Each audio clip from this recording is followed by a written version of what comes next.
এই সংক্ষিপ্ত সময়ের মধ্যে একজন পবিত্র মানুষকে নিয়ে কথা বলবো ইনশাআল্লাহ তাআলা। সমসাময়িক প্রেক্ষাপটে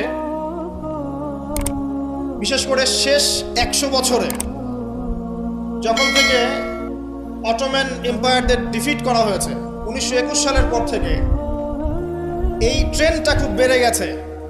নবী করিম সাল্লাল্লাহু আলাইহি ওয়াসাল্লামের পবিত্র চরিত্র নিয়ে এখন যে যার মতো করে ব্যাখ্যা করার প্রয়াস পেয়েছে আর কি। যদিও এটা আবু লাহাবের সুন্নাহ, আবু জাহেলের সুন্নাহ, এটা উতবা বিনতে আমের আরেকজন ছিল, উতবা বিনতে আবু মুঈত, আরেকজন ছিল সাল্লাম বিন আবু হুকাইক, আরেক ব্যক্তি ছিল আশনাক বিন শারিক, এরকম কিছু একটা নাম।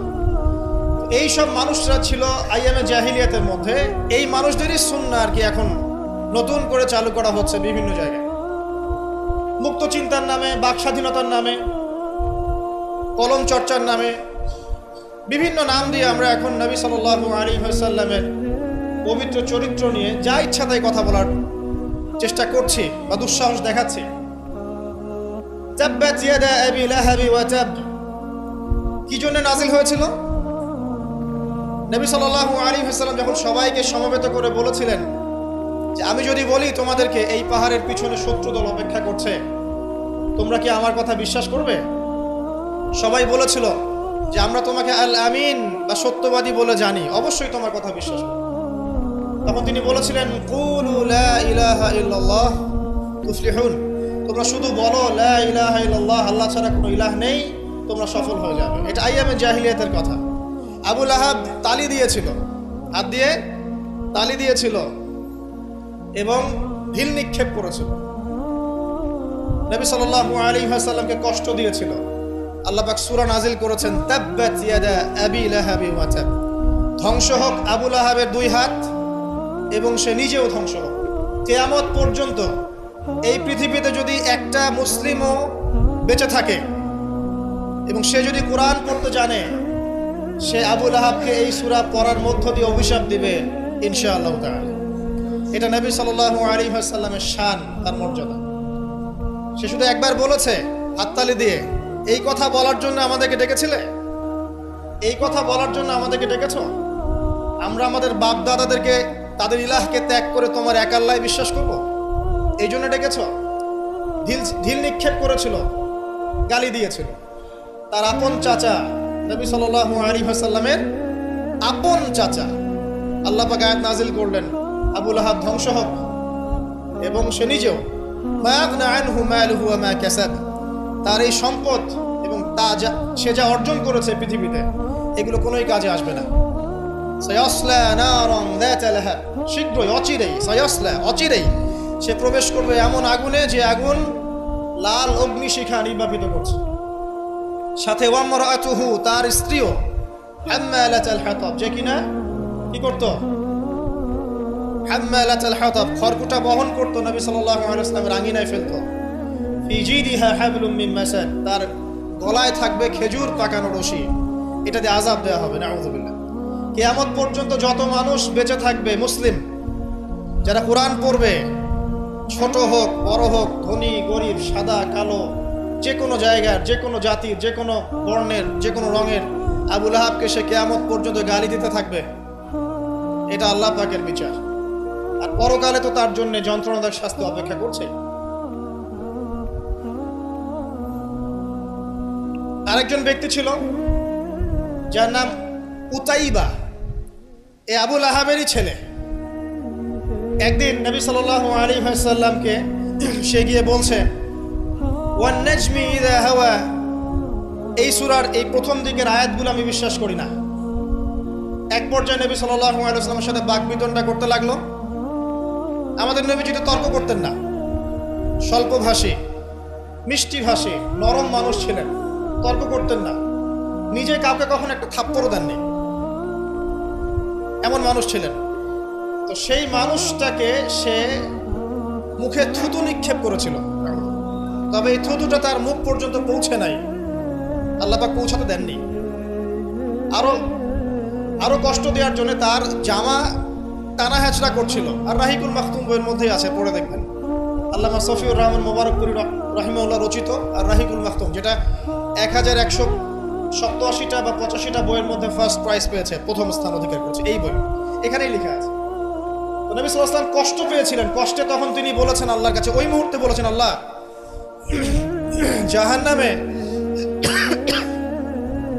জাহান্নামে তোমার যে কুকুরগুলো আছে, জাহান্নামে কুকুর আছে আযাব দেওয়ার জন্য, এগুলোর মধ্যে একটা এর পিছনে আল্লাহ তুমি লেলিয়ে দিও।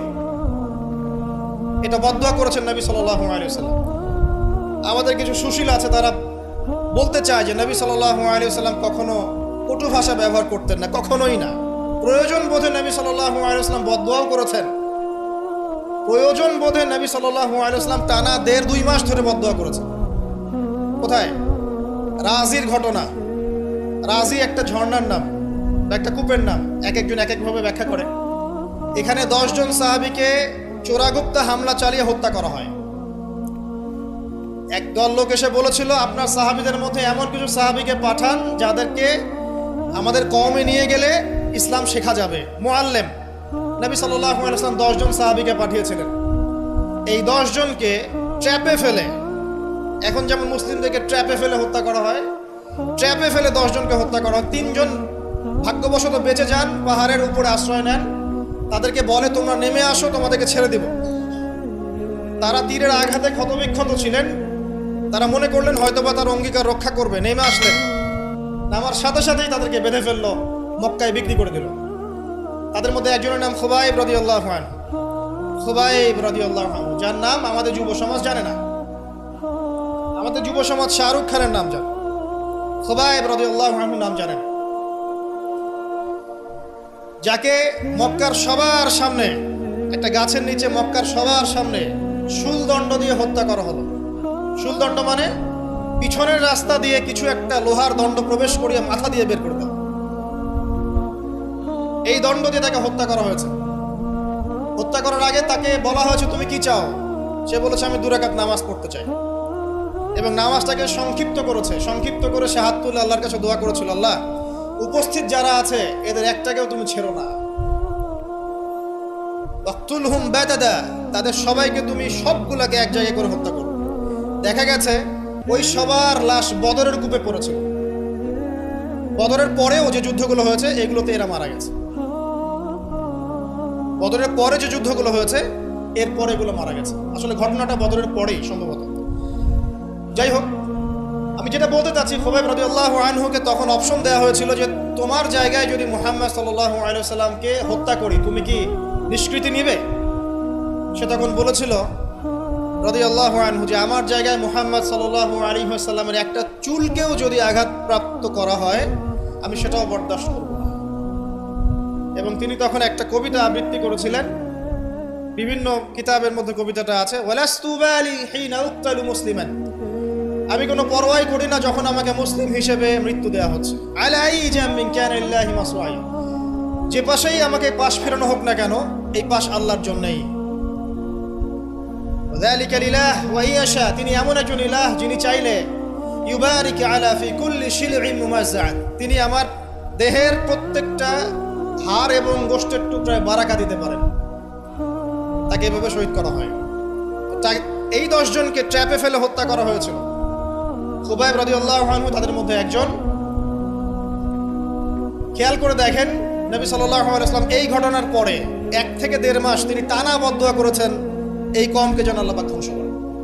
ঠিক আরেকটা ঘটনা এর কয়েক মাস পরে ঘটে যায়, এর নাম বীরে মাউনার ঘটনা। বীরে মাউনা একটা জায়গার নাম, যেখানে একইভাবে দিন শেখার কথা বলে দায়ীদেরকে ডেকে নিয়ে এসে 70 জন দায়ীকে একসাথে হত্যা করা হয়েছে ট্র্যাপে ফেলে। এই জিনিসগুলো হিস্ট্রির কথা মনে করিয়ে দেয় আমাদেরকে। ইসলামের ইতিহাস পড়ে দেখেন, মঙ্গলরা, ওইদিকে রোমকরা, বাইজেন্টাইনরা বিভিন্ন সময় মুসলিমদেরকে এভাবে ট্র্যাপে ফেলে হত্যা করেছে। মসজিদে ঢুকিয়ে চারদিক থেকে মসজিদকে পুড়িয়ে দিয়েছে, আগুন দিয়ে দিয়েছে। এরকম অনেক ঘটনা ঘটেছে ইতিহাসে। আব্বাসীয় খেলাফতের সময় মঙ্গলরা যখন আক্রমণ করেছিল, মাত্র 40 দিনের ব্যবধানে 10 থেকে 20 লক্ষ মানুষকে হত্যা করেছে, সবাই মুসলিম। একটা কথা মনে পড়ে যায় ঘটনাটা বলতে গেলেই, ওই সময় আব্বাসীয় খেলাফতের যে মানে আমির ছিলেন বা খলিফা ছিলেন, তারা মোটামুটি দুনিয়া পূজারী হয়ে গিয়েছিলেন আর কি। দুনিয়ার যে মোহ তাদের মধ্যে ঢুকে গিয়েছে, ধন সম্পদ জমা করে করে এক একজন স্তূপ করেছিল আর কি। তো মঙ্গল যে কমান্ডার ছিল, যে হত্যা করেছে, সে আব্বাসীয় খলিফাকে তখন হেস্টে নিয়ে এসে বলছে, কি চাও? সে বলছে, আমি পিপাসার্ত, পানি চাই। কারাগারে নিয়ে গিয়ে ওর মুখটা দুজন মিলে খুলে, দুজন দুদিক থেকে ধরে সোনার কয়েন ঢালা হয়েছে গলার মধ্যে। বলছে, খাও এগুলো পান করো। ওই মঙ্গল কমান্ডার, যে মঙ্গল, ওই যে হালাকু খার নাম শুনেছেন, চেঙ্গিস খা হালাক, ওদের বংশধর, সে বলছিল যে এই যে ধন সম্পদগুলো তোমরা জমা করেছিলে, মুসলিমদেরকে বলছে, মুসলিম খলিফাকে, এই ধন সম্পদগুলো তোমরা যে জমা করেছিলে, এইগুলো যদি নিজেরা জমা না করে তোমাদের জনগণের কল্যাণে ব্যয় করতে, তারা আজকে তোমার পক্ষে যুদ্ধ করতো। এখন এগুলো খাও, পানি নাই। মঙ্গল কমান্ডারের কাছে শিক্ষণীয় বিষয় আছে না? যেটা বলছিলাম, নবী সাল্লাল্লাহু আলাইহি ওয়াসাল্লাম ক্ষেত্র বিশেষে বদদুয়া করেছেন। এই ব্যক্তির সম্পর্কে বদদুয়া করেছিলেন যে, আল্লাহ আমাকে কষ্ট দিয়েছে, আমার মুখে থুতু নিক্ষেপ করতে চেয়েছে, আমার পোশাক ছিঁড়ে ফেলেছে, আল্লাহ তুমি তোমার জাহান্নামের কুকুরের মধ্যে একটা কুকুরকে দিয়ে খাইয়ে দিও। এই ব্যক্তি সিরিয়ায় গিয়েছিল ব্যবসা করতে, হঠাৎ করে রাত্রেবেলা দেখে চারপাশে বাঘ। আর এগুলো কোনো গাল গল্প নয়, হঠাৎ করে বাঘ চারপাশে। সে বলছে, আমি মারা যাবো। তার সঙ্গী সাথীরা বলছে যে, আমরা তো এখানে আছি, কোনো সমস্যা নেই, আমরা তো কিছু দেখতে পাচ্ছি না। সে বলছে, না, আমি যা দেখতে পাচ্ছি তোমরা দেখতে পাচ্ছ না। রাতের অন্ধকারে ঠিকই একটা বাঘ এসে তার গলা গর্দান ছিঁড়ে নিয়ে চলে গেছে। ওই যে বদদুয়া নবী সাল্লাল্লাহু আলাইহি ওয়াসাল্লামের, এই যে ফল। আরেকদিন নবী সাল্লাল্লাহু আলাইহি ওয়াসাল্লাম নামাজ পড়ছেন কাবার হাতিমে, সেজদা দিয়েছেন। উকবা বিন আবি মুঈত, একজন কাফের, ওই যে উটের, বড় উটের ঘটনা জানেন না, উটের নাড়ি ভুড়ি নিয়ে এসে তার গর্দানে গলায় চাপিয়ে দিল, আর পা দিয়ে নবী সাল্লাল্লাহু আলাইহি ওয়াসাল্লামের গালটাকে ঠেসা দিয়েছিল, যাতে প্রায় তার চোখ বের হয়ে আসতেছে এমন একটা অবস্থা। যদি কাউকে এভাবে চাপ দেওয়া হয় খুব জোরে, চোখটা লাল হয়ে যাবে না? এইভাবে স্পষ্ট লেখা আছে সিরাতের গ্রন্থগুলো। নবী সাল্লাল্লাহু আলাইহি ওয়াসাল্লামকে এই অবস্থা থেকে উদ্ধার করলেন তার মেয়ে ফাতিমা রাদিয়াল্লাহু আনহা। আল্লাহর নবী প্রচন্ড কষ্ট পেলেন এই দিন, প্রচন্ড কষ্ট, এবং হাত তুলে তিনি একটা একটা করে নাম উল্লেখ করতে থাকলেন। আল্লাহ, আবু জাহেল ইবনে হিশাম, উকবা বিন আবি মুঈত, উতবা, শাইবা, রাবিআ, নাম উল্লেখ করতে থাকলেন। আল্লাহ, এদেরকে তুমি ছেড়ো না, এদেরকে দেখে নিও। নবীজি একবার যখন আল্লাহর সামনে বলবেন কিয়ামতের মাঠে, আল্লাহ আমার উম্মত, আল্লাহ আমার উম্মত, আল্লাহ পাক এক দোয়াতেই নবী সাল্লাল্লাহু আলাইহি ওয়াসাল্লামকে বলবেন, তোমার উম্মতের মধ্যে যার অন্তরে সরিষা পরিমাণ ঈমান আছে, ওকে বের করে নিয়ে আসো। সেই মানুষ যদি বদদুয়া করে নাম ধরে, তাদের কি অবস্থা হবে এবার চিন্তা করেন। সেই মানুষের শান, তার মর্যাদা, তার চরিত্র নিয়ে কেউ যদি কথা বলে, কটূক্তি করে, তার অবস্থা পরকালে কি হবে চিন্তা করেন। দুনিয়াতে হয়তো কিছু হবে না, হয়তো পার পেয়ে যাবে। এই দুনিয়াটা চূড়ান্ত ফলাফলের জায়গা নয়। আর মুসলিমরা এখন দুর্বল, তাদের আল্লাহর কাছে দোয়া করা ছাড়া এখন কোনো অপশনও নাই। দোয়ার অনেক অনেক ক্ষমতা আছে। নবী সাল্লাল্লাহু আলাইহি ওয়াসাল্লাম দোয়া করলেন, এই 10 জন ব্যক্তির লাশ বদরের প্রান্তরে পাওয়া গেছে। আবু জেহেল দেখবেন বদরের নিহত হয়েছে, উতবা, শাইবা, সবগুলা বদরের কূপে। এবং কূপে যখন তাদেরকে ফেলা হয়েছে, নবী সাল্লাল্লাহু আলাইহি ওয়াসাল্লাম কূপের পাশ দিয়ে যাওয়ার সময় বলছিলেন, তোমরা কি তোমাদের জাযা পেয়ে গেছো? তখন সাহাবীরা বলছিল, ইয়া রাসূলুল্লাহ, তারা তো মাইয়িত, তারা তো শুনতে পাচ্ছে না, আপনি কার সাথে কথা বলছেন? নবীজি বললেন, অবশ্যই তারা আমার কথা শুনছে। আরেকজন ব্যক্তি ছিল যে নবী সাল্লাল্লাহু আলাইহি ওয়াসাল্লামকে নিয়ে এই কবিতা, গল্প, নৃত্য, মেয়েদেরকে নাচাতো, এসব তৈরি করতো, মক্কা ছড়াতো। তার নাম আশনাক বিন শারিক। একটু বৃদ্ধ লোক ছিল, বুদ্ধিজীবী টাইপের আর কি, খুব পণ্ডিত। তো এই কাজ করতে থাকতো। নবী করিম সাল্লাল্লাহু আলাইহি ওয়াসাল্লাম বদদুয়া করেছিলেন, প্লেগ, বসন্ত, গায়ে পচন ধরার মধ্য দিয়ে লোকের মৃত্যু হয়েছে। আরো আছে, বলতে গেলে অনেক সময় চলে যাবে, আপনাদের খুতবার সময় খুব শর্ট। আমি অন্য টপিকে যেতে যাচ্ছি। আর আমি বলতে যাচ্ছি, এই আইয়ামে জাহেলিয়াত থেকে এটা চলে আসছে। নবী করিম সাল্লাল্লাহু আলাইহি ওয়াসাল্লামকে জীবিত অবস্থায় এই 23 বছরে মোট 16 বার হত্যা করার চেষ্টা করা হয়েছে। কতবার? এবং তাকে এই 23 বছরের নববী জীবনে প্রায় 15টা গালি খেতে হয়েছে। সাহের, জাদুকর, কাযযাব, মহামিথ্যাবাদী, ফারিকুল জামাত বিভক্তকারী, ঐক্য বিনষ্টকারী, অনেক কথা শুনতে হয়েছে, 15টার মতো। কাবা ঘরে যখন তিনি তাওয়াফ করছেন মক্কা বিজয়ের পর, তখনও তাকে চোরাগুপ্ত হামলা চালিয়ে হত্যা করার চেষ্টা করা হয়েছে। তিনি বসে আছেন, তার সামনে তরবারি নিয়ে গেছে।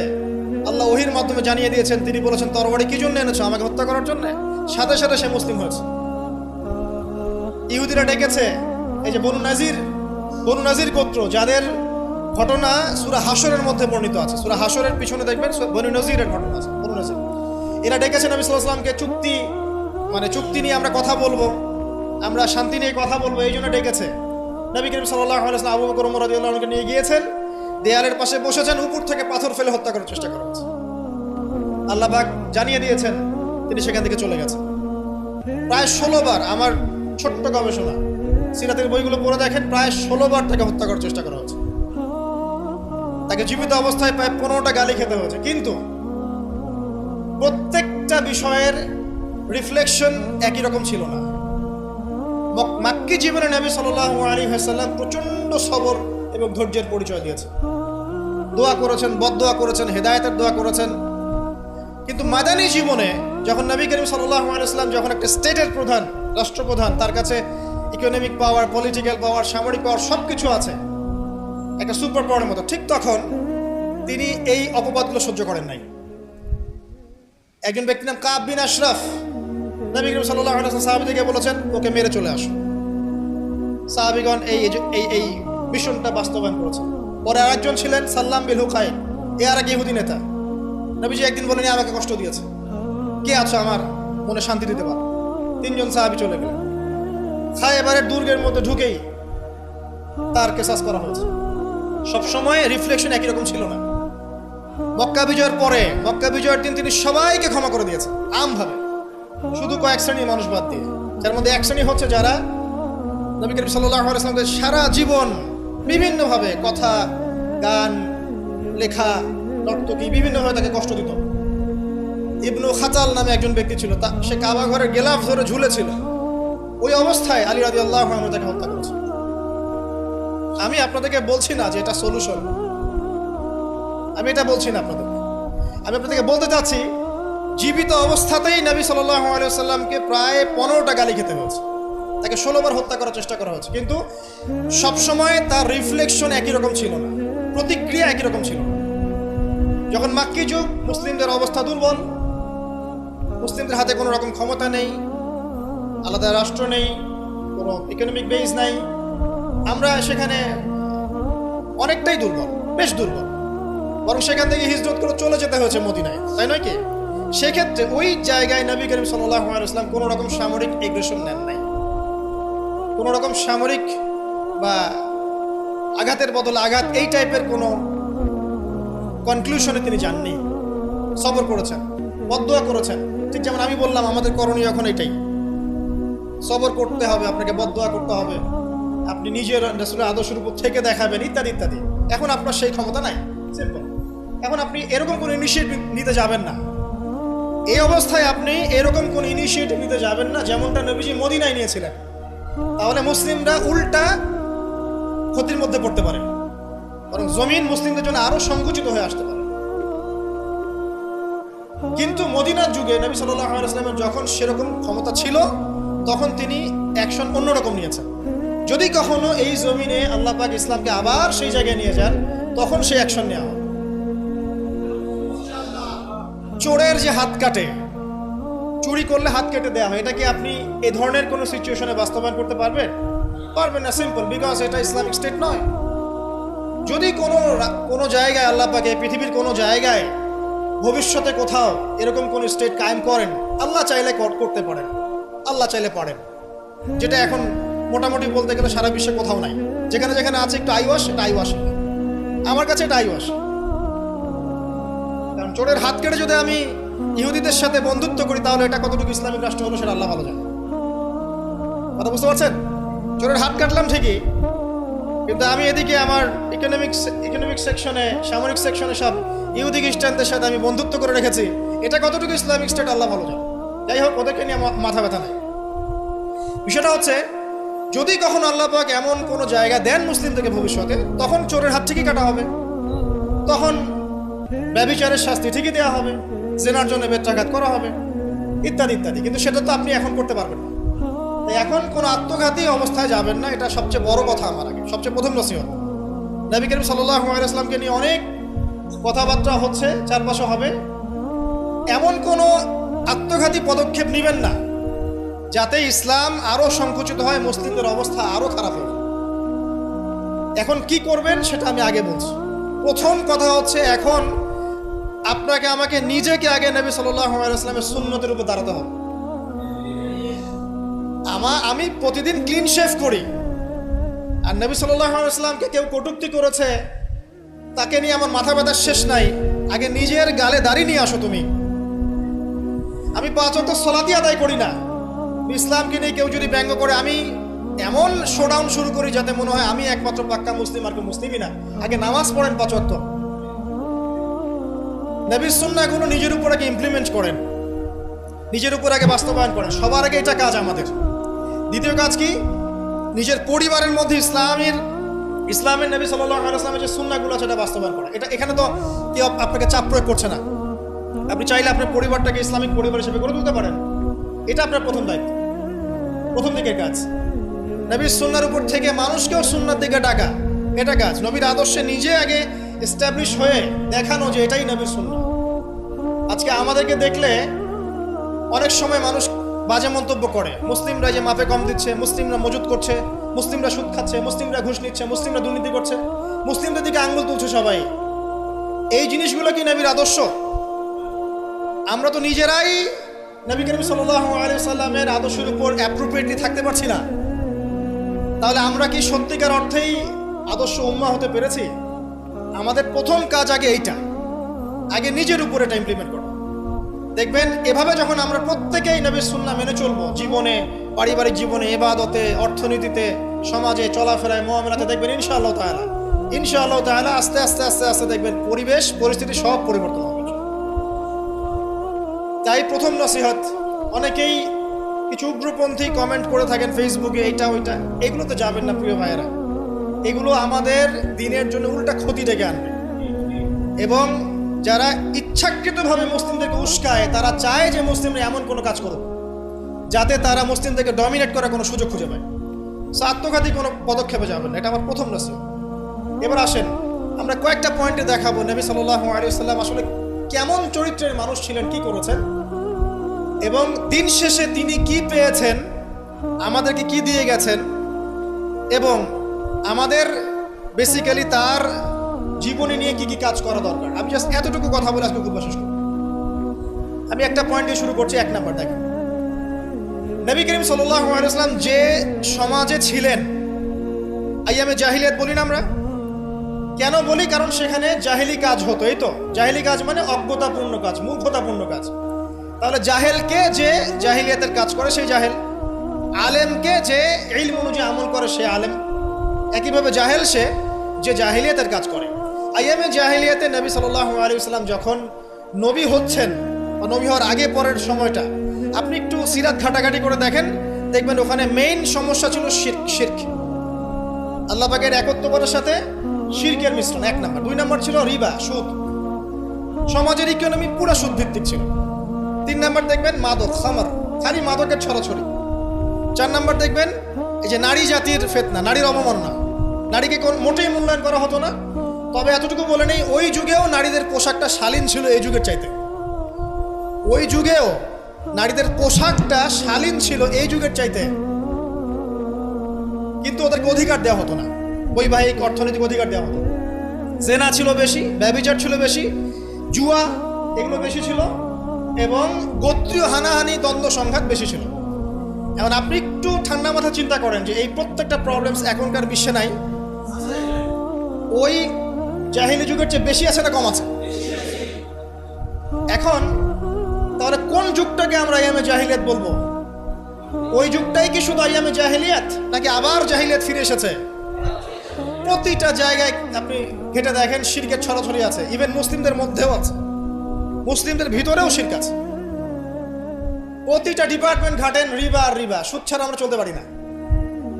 সুদ খাবো আর বলবো যে নবীকে গালি যারা দিয়েছে ওদেরকে হত্যা করো, এই কথা বলছেন, তাই না? নিজে আবার সুদখোর।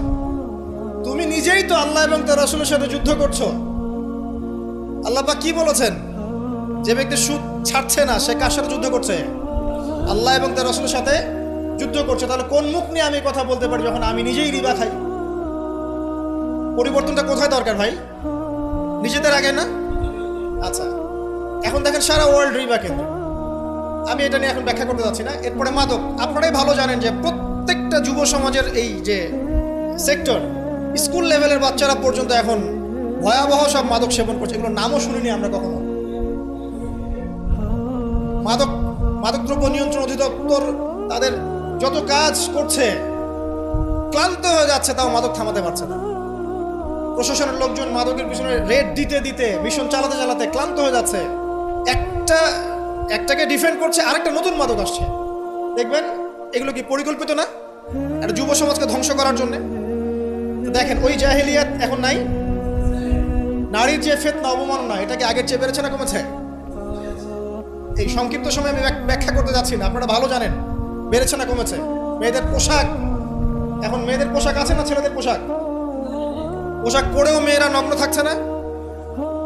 ফ্যামিলিস্ট রেভলিউশনের কারণে মেয়েরা ছেলেদের জায়গা নিয়ে নিয়েছে না? সমাজে জেনা বেড়েছে, পরকীয়া বেড়েছে, ধর্ষণ বেড়েছে। এর বিপক্ষে পশ্চিমারা কোনো সমাধান দিতে পেরেছে?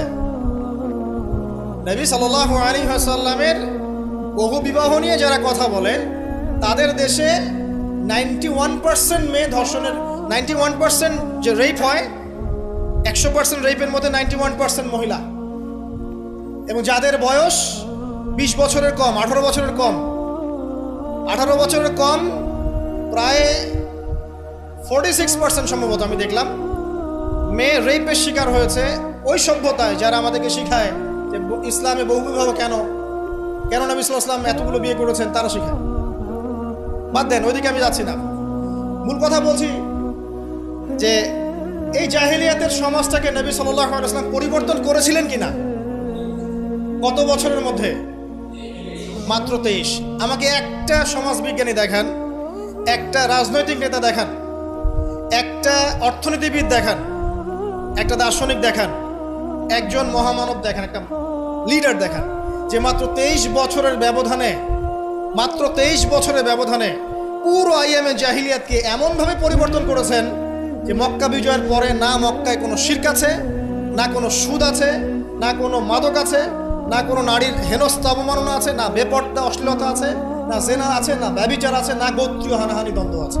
একটা মানুষ দেখান সারা বিশ্বে। চরিত্র কি নিয়ে গঠিত হয়? শুধু কি বিবাহ কেন্দ্রিক বিষয় নিয়ে চরিত্র গঠিত? মানুষের চরিত্র বলতে আমরা কি বুঝি? তার কথা, তার কাজ, তার আকীদা, তার আচরণ, তার ইবাদত, তার মুআমালাত, তার সামাজিক ব্যাপার স্যাপার, তার সিলাতুর রাহিম, তার সমাজ জ্ঞান, তার অর্থনীতির জ্ঞান, তার পলিটিক্যাল জ্ঞান, সবকিছু মিলেই তো একটা মানুষের ক্যারেক্টার। যখনই ক্যারেক্টারের প্রশ্ন আসে নবী সাল্লাল্লাহু আলাইহি ওয়াসাল্লামকে নিয়ে সরাসরি চলে যায় বিবাহ। কারণ আর কোনো সেক্টর নাই ক্যারেক্টার নিয়ে আলোচনা করার। ওগুলো তো ডিফেন্ড করাই যাবে। যাদের সাথে এই পর্যন্ত বাহাসে বসেছেন তারা তো আর ওই বিষয়গুলো বোঝে না যে কোন জ্ঞান দিয়ে এই ইন্টারনালি ব্লাইন্ড সেকুলার প্রজন্মকে ডিফেন্ড করা যায়। তারা তো ইসলামিক বিষয়গুলো শুধু উপস্থাপন করবে, বাইরের বিষয়গুলো আনতে পারছে না। সো একটা মানুষের চরিত্র কত মহান হলে স্বয়ং আল্লাহ পাক তাকে বলতে পারেন ইন্নাকা লাআলা খুলুকিন আযীম, নিশ্চয় আপনি মহান চরিত্রের অধিকারী। আল্লাহ পাক বলছেন। নবী সাল্লাল্লাহু আলাইহি ওয়াসাল্লামের 23 বছর সময় লেগেছে এগুলো পরিবর্তন করে সম্পূর্ণ আলোকিত একটা ইসলামী সমাজ প্রতিষ্ঠা করতে। একটা পয়েন্ট বললাম, তার চরিত্র আপনি বুঝে নেন, তার ক্যাপাবিলিটি বোঝেন, তার ব্যক্তিত্ব বোঝেন, তার গায়রত বোঝেন, তার শান মর্যাদা বোঝেন। 2 নাম্বার দেখেন, 2 নাম্বার পয়েন্ট, নবীজি যখন নবী হননি তার আগ থেকেও তিনি চেষ্টা করতেন সমাজ পরিবর্তন করতে, হেল্পফুল ফিজর তৈরি করেছিলেন ইত্যাদি। 40 বছর বয়সে যখন ওহী আসলো, 40 বছর বয়সে যখন ওহী আসলো, কি আসলো? আল কোরআন এবং তার ব্যাখ্যা সুন্নাহ। এই কোরআন এবং সুন্নাহকে কাজে লাগিয়ে, এর শিক্ষা দিয়ে, এর জ্ঞানটাকে প্রচার করে, মানুষের মধ্যে এর জ্ঞানটাকে ইনস্টল করে নবী সাল্লাল্লাহু আলাইহি ওয়াসাল্লাম পুরো সমাজটাকে সংস্কার করলেন। তাহলে এই যে জ্ঞানতাত্ত্বিক বিপ্লব, আমরা যেটা কথা বলি জ্ঞানতাত্ত্বিক বিপ্লব, জ্ঞানের রেভলিউশন, জ্ঞান নিয়ে কথা বলা, শিক্ষা দেওয়া, শিক্ষার মাধ্যমে অজ্ঞতার অন্ধকার দূর করা, কে সবার আগে করেছে এই 1400 বছর হিস্ট্রিতে? যারা এখন আমাদেরকে সায়েন্টিফিক এবং টেকনোলজিক্যাল জ্ঞানের কথা বলে, ওই পশ্চিমা সভ্যতাই, তারা কতদিন হলো সভ্য হয়েছে? কতশো বছর আগে সেখানে ফরাসি বিপ্লব হয়েছে, কত শতাব্দী হলো সেখানে সায়েন্টিফিক এবং টেকনোলজিক্যাল রেভলিউশনগুলো হয়েছে? 100-200 বছর, সর্বোচ্চ 300 বছর। 1400 বছর আগে নবী সাল্লাল্লাহু আলাইহি ওয়াসাল্লাম ইকরা দিয়ে জ্ঞানের রেভলিউশন করেছেন। সাহাবীদেরকে জ্ঞান শিক্ষা দিয়েছেন। কোন জ্ঞান? অভ্রান্ত সত্যের উৎস, ওয়াহির জ্ঞান। ওরা যে জ্ঞান শিখাচ্ছে সেটা কি? বস্তুবাদী জ্ঞান। এখানে পরকাল নাই, এখানে আপনার জিন নাই, মালায়েকা নাই, বেহেশত নাই, জান্নাত নাই, জাহান্নাম নাই, হিসাব নাই, মিজান ফজিলত কিছু নাই, ঈশ্বর নাই। Godless education system. ওদের ভাষায় গড বলেছে, এটা নিয়ে আবার বিতর্কিত করেন না। কথা বলতেও ভয় পাই আমি, না জানি। আর আমি মুসলিমদেরকে বেশি ভয় পাই, কারণ তারাই বিতর্কিত করতে বেশি পছন্দ করে। গডলেস বলতে বুঝিয়েছি তাদের ভাষায় ঈশ্বরহীন একটা সিস্টেম। তো আমরা জ্ঞানের যে সিলসিলা দিয়েছি 1400 বছর আগে, ইকরা বিসমি রাব্বিকাল্লাযী খলাক দিয়ে, প্রত্যেকটা সাহাবী আবু বকর, ওমর, ওসমান, আলী থেকে শুরু করে একদম শেষ পর্যন্ত দেখবেন সবাই এই জ্ঞানের আলোয় আলোকিত হয়েই সমাজ পরিবর্তন করেছে। মক্কার 13 বছরে আমরা ছিলাম, একজন সাহাবী কি কোনো কাফেরের উপর হাত তুলেছিল? দেখাতে পারবেন?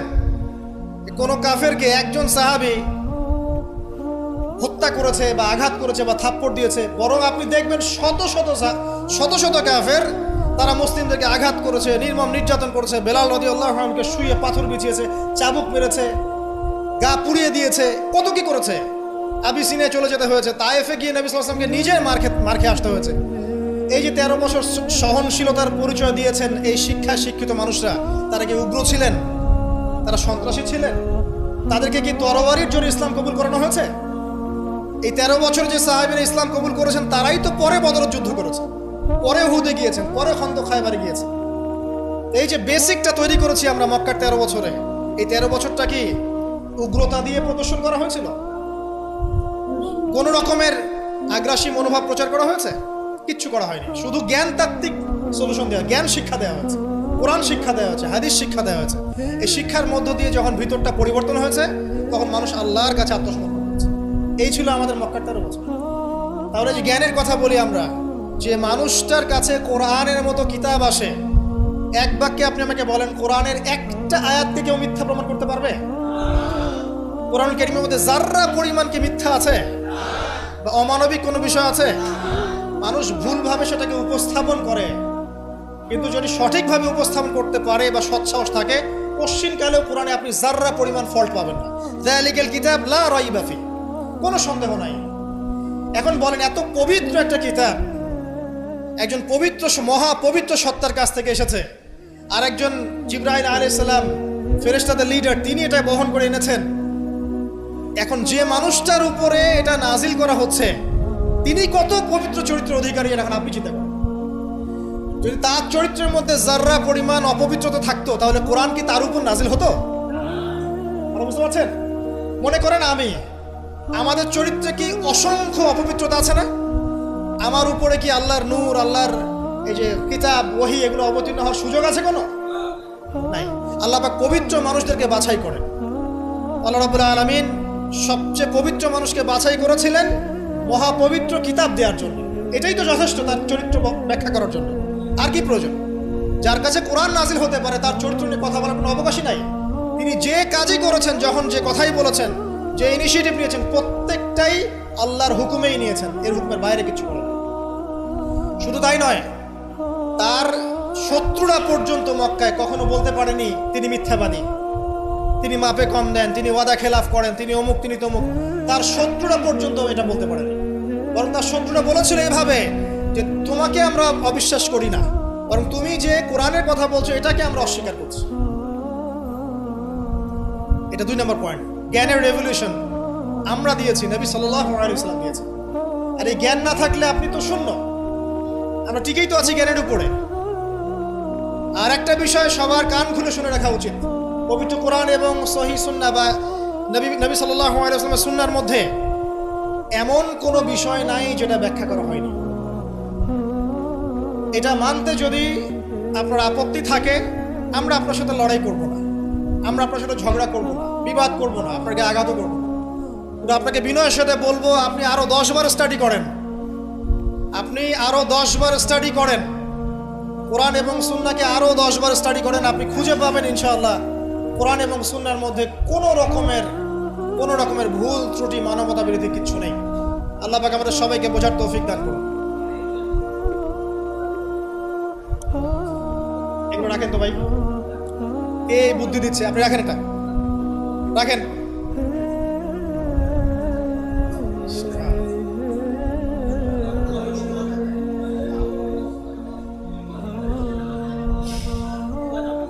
কয়টা পয়েন্ট বলেছি ভাই? শেষ করছি, সময় কম। তৃতীয় পয়েন্ট শোনেন, তৃতীয় পয়েন্টটা শোনেন। নবী করিম সাল্লাল্লাহু আলাইহি ওয়াসাল্লাম শুধু এমন মানুষ ছিলেন না যিনি শুধু কোরআন শোনার কথাগুলো নিজেই বলে ক্ষান্ত হয়েছেন, নিজের উপর আমল করেন না। এমন মানুষ তিনি ছিলেন না। প্রত্যেকটা আয়াত এবং হাদিস যখন এসেছে তার কাছে, তিনি নিজে আগে সেটার উপর আমল করে দেখিয়েছেন। দেখেন, একজন মানুষ দিন প্রচার করছেন, একজন মানুষ যিনি পরিবার চালানোর জন্য রুজি রোজগারের চেষ্টা করছেন, একজন মানুষ তিনি পিতার দায়িত্ব পালন করছেন, একজন মানুষ তিনি স্বামীর দায়িত্ব পালন করছেন। নবী সাল্লাল্লাহু আলাইহি ওয়াসাল্লামের স্ত্রীরা কি তার প্রতি অসন্তুষ্ট ছিল? একজন মানুষ যিনি আবার যখন মদিনায় গেছেন তখন সেখানকার সামরিক বিষয় ডিল করছেন, পররাষ্ট্রনীতি অ্যাপ্লাই করছেন, রাজা বাদশাদের কাছে ইসলামের দাওয়াত দিচ্ছেন, যখন প্রয়োজন হচ্ছে তখন বদরের মাঠে তিনি অস্ত্র ধরছেন। একজন মানুষ এতগুলো কাজ করছেন, এই ভার্সেটাইল ক্যারেক্টার পাওয়া যাবে একটা মানুষ দেখান মহাবিশ্বে, একটা মানুষকে দেখান যার কাছে এই চরিত্রের সবগুলো দিক আছে, যিনি একজন আদর্শ পিতা, আদর্শ নেতা, আদর্শ অর্থনীতিবিদ, আদর্শ ফিলোসফার, আদর্শ পলিটিশিয়ান, আদর্শ লিডার, কমান্ডার। একটা মানুষ দেখান যার মধ্যে সব গুণাবলীর সংমিশ্রণ আছে। তারপরেও কি ব্যাখ্যা করতে হবে যে এই মানুষের চরিত্র আল্লাহ পাক কর্তৃক সার্টিফাইড, এই মানুষ আল্লাহর কর্তৃক মনোনীত একজন বান্দা? আর তো কিছু প্রয়োজন নাই। আবার নিজের উপর আমল দেখেন, এত কিছুর পরেও নিজে রাত জেগে তাহাজ্জুদ পড়ছেন, পা ফুলিয়ে ফেলছেন, সবচেয়ে বেশি জিকির করছেন, সবচেয়ে বেশি তেলাওয়াত করছেন, সবচেয়ে বেশি রোজা রাখছেন, সবচেয়ে বেশি নামাজ পড়ছেন। শুধু কথা বলেই ক্ষান্ত থাকছেন না, নিজেও আমল করছেন এবং সবচেয়ে সেরাটা করছেন। এমন একজন মানুষকে খুঁজে দেখান যে শুধু বড় বড় কথা নিজে বলেই না, বরং আমল করেও দেখায়। বহু অর্থনীতিবিদ আছে দেখবেন অনেক বড় বড় কথা বলবে, নিজেই সুদখোর। বহু দেখবেন পলিটিশিয়ান আছে বড় বড় কথা বলবে, নিজেই করাপ্টেড, দুর্নীতিবাজ। বহু দেখবেন সোশ্যাল নেতা আছে অনেক বড় বড় সামাজিক রেভলিউশনের কথা বলে। আপনি দেখবেন এই নবী সাল্লাল্লাহু আলাইহি ওয়াসাল্লামের এই সোনালী সমাজকে সে মূল্যায়ন করছে। বহু দেখবেন ফিলোসফার আছে, দার্শনিক, আমরা এটাতে পড়েছি যে দর্শনের বড় বড় বিষয় নিয়ে কথা বলছে, জ্ঞান, আত্মা, ঈশ্বর, মহান সত্তা, পরম সত্তা, জ্ঞানের ডেফিনেশন, বস্তুবাদ, অভিজ্ঞতাবাদ, কত কথা বলছে। দেখবেন শেষে গিয়ে একটা কনক্লুশনও আসতে পারে না। আজ পর্যন্ত জ্ঞান আসলে কি এটার ব্যাখ্যাতে আসতে পারে নাই, একটা কনক্লুশন আসতে পারে নাই। আমরা যখন বলছি জ্ঞান মানে ওয়াহি, আল্লাহর ওয়াহি হচ্ছে চূড়ান্ত জ্ঞান, সিম্পল, শেষ, ফুল স্টপ। আল্লাহর ওয়াহি হচ্ছে চূড়ান্ত জ্ঞানের উৎস, আল্লাহর ওয়াহি হচ্ছে চূড়ান্ত জ্ঞানের উৎস, ফুল স্টপ। এটা আমাদের কমপ্লিমেন্ট, আমাদের আকীদা, মানহাজ। আর তাদেরকে দেখবেন জ্ঞান মানে বুদ্ধি, জ্ঞান মানে অভিজ্ঞতা, জ্ঞান মানে সমন্বয় ইত্যাদি বলতে বলতে মুখের ফেনা উঠে যাচ্ছে, কোনো কনক্লুশন আসতে পারছে না কেউ। নবী সাল্লাল্লাহু আলাইহি ওয়াসাল্লাম এমন একজন মানুষ ছিলেন যিনি সবকিছু শুধু আলোচনা করেই, ব্যাখ্যা করেই আর মানুষকে দাওয়াত দিয়ে ক্ষান্ত ছিলেন না, বরং তিনি কাজ করে দেখিয়েছেন। অ্যাজ এ ফিলোসফার তিনি সফল, অ্যাজ এ পলিটিশিয়ান সফল, অ্যাজ এ সামরিক লিডার তিনি সফল, একজন কূটনীতিবিদ তিনি সফল, সমাজবিজ্ঞানী তিনি সফল, অ্যাজ এ ফাদার তিনি সফল, অ্যাজ এ হাজব্যান্ড তিনি সফল। কি চাচ্ছেন? একজন মানুষের মধ্যে এত কোয়ালিটি থাকার পরেও তার চরিত্র নিয়ে কথা বলছেন। ওই যে বিয়ে, আয়েশা রাদিয়াল্লাহু আনহাকে কেন বিয়ে করলেন এত কম বয়সে? আপনি কি জানেন রবীন্দ্রনাথ ঠাকুরের বাবা কত বছর বয়সে বিয়ে করেছেন? আপনি কি জানেন রবীন্দ্রনাথ ঠাকুর নিজে কত বছর বয়সে বিয়ে করেছেন এবং যাকে বিয়ে করেছেন তার বয়স কত ছিল? সে তো আপনাদের ট্যাগর। তিনি বিয়ে করেছেন 17 বছর বয়সে বা 18 বছর বয়সে এবং তার স্ত্রীর বয়স ছিল 11 বছর। ওই এটা নিয়ে তো কোনো কথা বলেন না কখনো। সুবহানাল্লাহ, এটা বলতে গেলে সময় চলে যাবে। তাওরাত, ইহুদিরা কথা বলে এখন এগুলো নিয়ে। তালমুদ, ওদের একটা কিতাব আছে তালমুদ, ওখানে এমনও লেখা আছে যে 9 বছরের নিচে মেয়েকে বিয়ে করাটা পুণ্যের কাজ। নেন, ইহুদি ওল্ড টেস্টামেন্টেও আছে এটা। মনুসংহতি একটা কিতাব আছে, বই, কিতাব বলা ঠিক হবে না, সেখানেও এসেছে মেয়ের যখন বয়স মানে বয়সন্ধিকালে আসবে, স্রাব ঋতুস্রাব হচ্ছে, তাকে বিয়ে দিতে হবে। আমরা রামায়ণ পড়েছি, একটু জিজ্ঞাসা করবেন ওদেরকে বিনয়ের সাথে, আচ্ছা আমাকে কাইন্ডলি বলেন, রাম আর সীতার যখন বিয়ে হয়েছে সীতার বয়স কত ছিল? যদি সে অনেস্ট হয়ে থাকে তাকে অ্যান্সার করতে পারো। কত বছর বলেন? কত বছর? 7 বছর। নেন এবার বহু বিবাহ নিয়ে কথা বলছেন, আপনাদের অবতারদের হিস্ট্রি ঘেটে দেখেন কতটা করে বিয়ে করেছে, কি বুঝাতে যাচ্ছেন। একটা মানুষের চরিত্র ব্যাখ্যা করার জন্য একটা অপশন, সেটা হলো মেয়ে, নারী, ওইটা দিয়ে টান দিলেই মানে চরিত্র কালার করা যায়। সবচেয়ে বড় কথা শোনেন, হাদিসটা সহিহ বুখারীতে এসেছে, কিন্তু সবচেয়ে বড় কথা হচ্ছে অনেক স্কলার মুসলিম বিশ্বের, তারা কিন্তু এর সাথে অনেক সময় দ্বিমত পোষণ করেছেন যে সত্যিকার অর্থে আয়েশা রাদিয়াল্লাহু আনহার বয়স তখন 9 ছিল কি না, এটা নিয়ে অনেক কথা আছে। আমি শুধু না, অনেকেই কথা বলেছে, হিস্ট্রি ঘেটে দেখেন, অনেক আলেম কথা বলেছেন। কেউ বলেছেন তখন বয়স ছিল 15, কেউ বলেছেন 17, কেউ বলেছেন 18। একজন তো গাণিতিক হিসাব মিলিয়ে দেখিয়েছেন যে বয়স ছিল তখন 18। আর একটা কথা আসলেই চোখ বন্ধ করে এটাকে হজম করে নিয়ে আমরা এটাকে ডিফেন্ড করার চেষ্টা করি। সুবহানাল্লাহ। বাদ দেন, ওইদিকে যাচ্ছি না। আমরা এই বিষয়গুলোকে নিয়ে তর্ক করার জন্য খুতবার আয়োজন করছি। তার চরিত্রের যে মৌলিক বিষয়গুলো, এগুলো সমাজের সামনে উপস্থাপন করাটা মূল উদ্দেশ্য। আমি 3টা পয়েন্ট বলেছি, আরেকটা পয়েন্ট বলছি শোনেন। নবী করিম সাল্লাল্লাহু আলাইহি ওয়াসাল্লাম এই যে 23 বছরের জীবনটা কথা বলেছি, প্রথম 3 বছর গোপনে দাওয়াত দিয়েছেন, এরপর প্রকাশ্যে দাওয়াত দিয়েছেন, ধৈর্যশীল ছিলেন, সবর করেছেন, মার খেয়েছেন, নিজের মাতৃভূমি ছেড়ে চলে গেছেন, সেখানে তাকে আল্লাহ পাক ক্ষমতা দিয়েছেন। আমি আপনাকে তার স্যাক্রিফাইসগুলো দেখাচ্ছি, একটু স্যাক্রিফাইসগুলো দেখেন। তিনি কি ভালো ঘরের সন্তান ছিলেন না?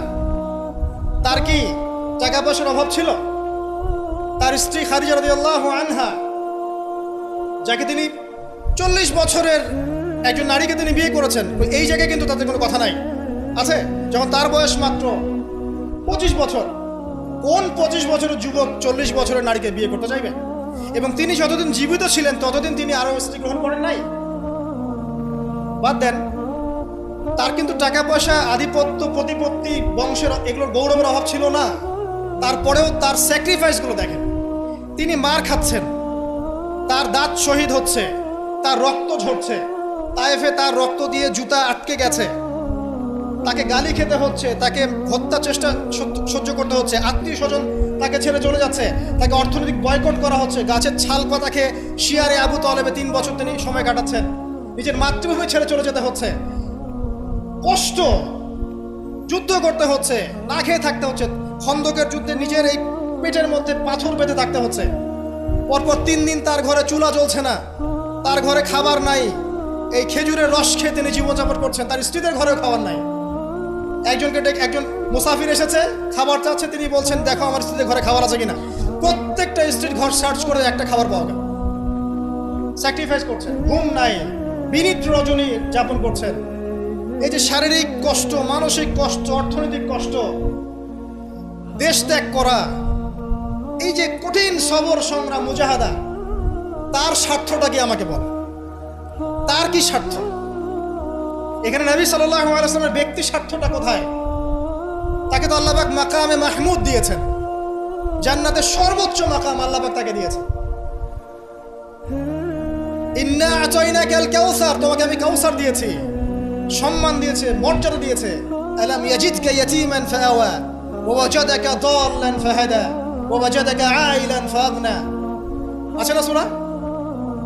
আলাম নাশরাহ লাকা সাদরাক ওয়া ওয়াদা'না আনকা ওয়িজরাক আল্লাযী আনকাযা যাহরাক ওয়া রাফা'না লাকা যিকরাক। তার জিকির, তার স্মরণকে সম্মানিত করা হয়েছে। সারা দুনিয়ার মানুষ তার নাম শুনলে সাল্লাল্লাহু আলাইহি ওয়াসাল্লাম পড়ে। প্রত্যেকটা মুসলিম এই উম্মতে মুহাম্মাদের মধ্যে, মুসলিম বা নন মুসলিম, হুয়েভার হি ইজ, তার মৃত্যুর পরে তার চেহারা তাকে দেখানো হবে, বলা হবে এই ব্যক্তিকে যাকে তোমাদের কাছে পাঠানো হয়েছে। তিনি আমাদেরকে ভাই বলে সম্বোধন করছেন। তিনি বলছেন, কাশ আমি আমার ভাইদেরকে দেখতে পেতাম। সাহাবীরা বলছেন, আমরা কি আপনার ভাই নই? তিনি বলছেন, না, তোমাদের পরে যারা আসবে আমাকে না দেখেই বিশ্বাস করবে এরা আমার ভাই। সব নবীকে দোয়া কবুলের এখতিয়ার দিয়ে দেওয়া হয়েছে। সব নবী দোয়া দুনিয়ায় করে ফেলেছেন। আমাদের নবীজি এত কষ্ট করার পরেও দুনিয়াতে দোয়া করেন নাই। তিনি পরকালে দোয়াটা জমা রেখেছেন, সেটা শাফাআত, আমাদের সবার জন্য শাফাআত করবেন তিনি। ইনশাআল্লাহ এই শাফাআতে সমস্ত কবিরা গুনাহগার ব্যক্তি জান্নাতে যাবে। আমাকে বলেন, সব নবী যখন ইয়া নাফসি করবে, স্বয়ং নবীরা পর্যন্ত, এই নবীর মধ্যে আদম আছেন, নূহ আছেন, মূসা ঈসার মতো নবী আছেন আলাইহিস সালাম, ইব্রাহিম আলাইহিস সালামও আছেন, আবুল আম্বিয়া ওয়াল মুরসালিন। তখন তিনি বলবেন, ইয়া উম্মতি ইয়া উম্মতি। এখন আমাকে বলেন তার স্বার্থ কোথায়? তিনি যে এত হিউজ একটা স্ট্রাগল করলেন সারাটা জীবন ধরে। আমি আপনাকে তার স্ট্রাগলের সর্বশেষ নমুনাটা বলছি। একদম মৃত্যু সজ্জায় যখন তার মৌতের যন্ত্রণা উঠে যায়, তিনি বলছেন মৃত্যুর যন্ত্রণা প্রচন্ড, তিনি এই কথা বলছেন আর চেহারাটা মুছছেন পানি দিয়ে। তখন ফাতিমা রাদিয়াল্লাহু আনহা এসে বলছেন, আমার বাবার কষ্ট, আমার বাবার কষ্ট। আর ফাতিমা রাদিয়াল্লাহু আনহাকে তিনি কানে কানে একটা কথা বললেন। ফাতিমা রাদিয়াল্লাহু আনহা হাসতে শুরু করলেন। তখন আয়েশা রাদিয়াল্লাহু আনহা পরে জিজ্ঞাসা করেছিলেন যে, কি বলেছে তোমাকে তোমার বাবা? তিনি বলেছিলেন যে, আমাকে আমার বাবা বলেছে যে এই যন্ত্রণা তার ইন্তেকাল হবে। তখন আমি কাঁদতে শুরু করলাম। তারপরে আমাকে তিনি বললেন, আমার পরিবারের মধ্যে তুমি সবার আগে আমার সাথে দেখা করবে জান্নাতে। তখন আমি হাসতে শুরু করলাম। এই জায়গায় একটা ঘটনা ছিল, সেটা হলো যখন তিনি প্রচন্ড কষ্ট করছেন মৃত্যুর যন্ত্রণায়, ফাতিমা রাদিয়াল্লাহু আনহা তিনি বলছেন, আমার বাবার কষ্ট। নবী সাল্লাল্লাহু আলাইহি ওয়াসাল্লাম বলছেন, শোনো ফাতিমা, লিসেন, এই স্টেটমেন্টটা খুব ভালো করে শোনেন এবং মন থেকে উপলব্ধি করার চেষ্টা করেন। তিনি বলেছেন, হে ফাতিমা, আজকের পর থেকে তোমার বাবার কোনো কষ্ট থাকবে না। আমার কথা বুঝতে পারছেন না? আজকের পর থেকে তোমার বাবার কোনো কষ্ট থাকবে না, মানে আজকে তিনি জান্নাতুল ফিরদাউসে চলে যাবেন। এই যে 23 বছর তিনি ছিলেন নবী হিসেবে, প্রতিটা দিন রাত তাকে দিনের জন্য কষ্ট করতে হয়েছে। শারীরিক কষ্ট, মানসিক কষ্ট, খাদ্যের কষ্ট, বাসস্থান। আচ্ছা, আমরা তো অনেক কথা বলি অনেক নেতাদেরকে নিয়ে, অনেক দার্শনিক, বিজ্ঞানী, সমাজবিজ্ঞানী, ফিলোসফার, বুদ্ধিজীবী ইত্যাদি। আমাদের যা আছে আমরা একটু মিলাই। নবী সাল্লাল্লাহু আলাইহি ওয়াসাল্লামের কি ছিল? এই মহান নেতা যিনি সারা জীবন কষ্ট করলেন, শেষে ফাতিমা রাদিয়াল্লাহু আনহাকে বলছেন, আজকের পর কোনো কষ্ট থাকবে না, আজকেই শেষ, সব কষ্ট আজকেই শেষ হয়ে যাবে। এই ব্যক্তির কি বাড়ি ছিল ডুপ্লেক্স? এই ব্যক্তির কতটুকু জমি ছিল? এই ব্যক্তি কতটুকু খাবার খেয়েছে প্রত্যেক দিন? এই ব্যক্তির কয়টা আলিশান জামা ছিল আমার মতো, আপনার মতো? এই ব্যক্তির কত ব্যাংক ব্যালেন্স ছিল? এই ব্যক্তির কি ছিল দুনিয়াতে? দুনিয়ার জীবন চলার জন্য তার ঘরে কি ছিল? আসলে আমাদের প্রত্যেকের ঘরে যা আছে, নবী সাল্লাল্লাহু আলাইহি ওয়াসাল্লামের চেয়ে বেশি সম্পত্তি আছে। এই হিউজ স্ট্রাগল তিনি করলেন কার জন্য, মানে কাদের জন্য? তিনি পেলেনটা কি? এক কথায় উত্তর হচ্ছে, এই কষ্ট তিনি করেছেন উম্মতে মুহাম্মাদির জন্য। আফসোস, দুর্ভাগ্য যে আজকে উম্মতে মুহাম্মাদির মধ্যে এক শ্রেণীর মানুষ তার চরিত্র নিয়ে কথা বলে, দুঃসাহস করে, লজ্জায় তাদের মাথা হেড হয়ে যায় না। লজ্জা থাকতে হয় মানুষের মধ্যে। তো ধরেন কেউ একজন আপনার প্রতি ইহসান করেছে, অনেক উপকার করেছে আপনার, আপনি যদি তাকে নিয়ে ভালো মন্দ কথা বলা শুরু করেন, বুঝতে হবে আপনার নির্লজ্জ প্রকৃতির মানুষ, আপনার লজ্জাই নেই। আপনি একজন মানুষের কাছে ইহসান বোঝার, সে আমার জন্য কত পরিশ্রম করেছে, আপনার তো তার পা ধুয়ে দেওয়া উচিত। সাহাবা একরাম রাদিয়াল্লাহু আনহুম এই কাজটাই করতেন এবং তারা আল্লাহ এবং তার রাসূলকে আপন মনে করতেন। কোনোদিন তার কাছে গিয়ে কোনো হাত যে পেতেছে কখনো ফিরে আসে নাই খালি হাতে। কোনোদিন কেউ দান চেয়েছে তিনি ফিরিয়ে দেননি। একদিন নামাজে দাঁড়িয়েছেন, ইকামত হওয়ার পরে আবার বাসা চলে গিয়েছেন। সাহাবীরা অবাক, কি ব্যাপার? একটু পর ফিরে আসলেন, বললেন আমার কাছে কিছু দিনার ছিল, এগুলো সাদাকা করে দিয়ে তারপরে নামাজে দাঁড়ান। সবসময় সত্য বলেছেন, সত্যের উপর থেকেছেন, এতিমদের খোঁজ নিয়েছেন, বিধবাদের পাশে ছিলেন, উম্মাহকে ঐক্যবদ্ধ করেছেন, মানুষের মাঝে ভেদাভেদ দূর করেছেন, এক ওয়ান উম্মাহ নেশন গঠন করেছেন, সুদ দূর করেছেন, মাদক দূর করেছেন, শিরক দূর করেছেন, আল্লাহ ভোলা মানুষকে আল্লাহকে চিনিয়েছেন, পরকালকে চিনিয়েছেন, মানুষকে জান্নাতের পথ দেখিয়েছেন। কি করেন নাই? আপনি আমাকে একটা সেক্টর দেখান যেটা মানুষ করার বাকি থাকে, যেটা তিনি করেন নাই। একটা সেক্টর দেখান। তারপরে মহান মানুষের সম্পর্কে আমরা বাজে ধারণা লালন করছি, আজে বাজে কথা বলছি। দেখুন, এখন মুসলিমদের হয়তো কিছু করার নাই, বদদোয়া তারা করবে, এবং এই বদদোয়ায় নিঃসন্দেহে ইফেক্টেড হবে তারা যারা নবী সাল্লাল্লাহু আলাইহি ওয়াসাল্লামের সাথে শত্রুতা করছে, কোনো সন্দেহ নাই। কিন্তু এমন একটা সময় আসবে, দেখবেন আজকে থেকে 100, 200, 500 বছর, কত বছর আমরা জানি না, যে এই পৃথিবীর বুকে নবী সাল্লাল্লাহু আলাইহি ওয়াসাল্লামকে নিয়ে একটা বাজে মন্তব্য করার মানুষ অবশিষ্ট থাকবে না ইনশাআল্লাহ। এটা আসবেই। কবে? ননসেন্স প্রশ্ন, আমি জানি না, কিন্তু আল্লাহ এবং তার রাসূল কোরআন হাদিসে বলেছেন আসবেই। ওটা না আসা পর্যন্ত কিয়ামত হবে না ইনশাআল্লাহ। আমি আর খুব লম্বা করছি না, আর অনেক কথা হয়তো বলতে পারতাম, আমাদের হাতে টাইম কম, শুধু এখানে একটা পয়েন্ট বলে শেষ করে দিব। প্রিয় ভাইয়েরা এবং বোনেরা যারা খুতবা শুনবেন, আমাদের নিজেদের কিছু কাজ আছে। আমি আমভাবে সমস্ত মুসলিমদেরকে অনুরোধ করব, ইনক্লুডিং মি, আমাকে অলসো। সর্বপ্রথম আমাদের কাজ হচ্ছে নবী সাল্লাল্লাহু আলাইহি ওয়াসাল্লামের সুন্নাহগুলোর উপর আমল করা। সবার আগে আমাদের কাজ হচ্ছে নবী সাল্লাল্লাহু আলাইহি ওয়াসাল্লামের পবিত্র জীবনী মুখস্থ করে ফেলা। এখন ওয়াদা করেন আল্লাহর কাছে যে আগামী 1 থেকে 2 মাসের মধ্যে আপনি যে যেখানে পড়াশোনা করছেন করেন, আমার কোনো আপত্তি নাই। নবী সাল্লাল্লাহু আলাইহি ওয়াসাল্লামের পবিত্র জীবনী অন্তত আর রাহিকুল মাখতুম বইটা মুখস্থ করে ফেলবেন। আপনি নিজে কতটুকু জানেন নবী সম্পর্কে, এটা বড় টেস্ট। আমাদের নিজেদেরকে আগে জানতে হবে নবী সম্পর্কে, আমরা জানি কতটুকু। আমি হয়তো অনেক একটু এগ্রেসিভলি কথাগুলো বললাম, কিন্তু এটা দুঃখের সাথে বলছি যে আমাদের যুব সমাজ নবী সাল্লাল্লাহু আলাইহি ওয়াসাল্লামকে চিনে না।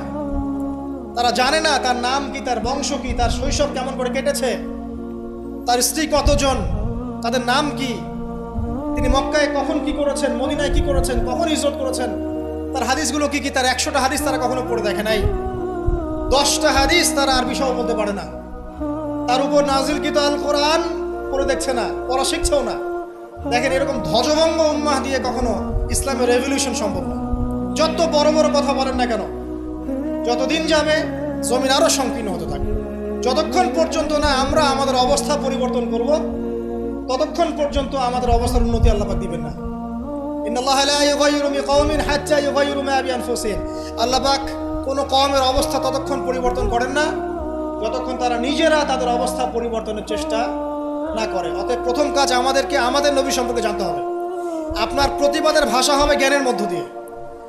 আমি নবী সাল্লাল্লাহু আলাইহি ওয়াসাল্লাম সম্পর্কে জানবো, তার হাদিসগুলো মুখস্থ করবো, তার সুন্নাহ মাফিক চলবো, চলে দেখাবো, এটাই আমার প্রতিবাদ। কথা কি বুঝতে পারছেন?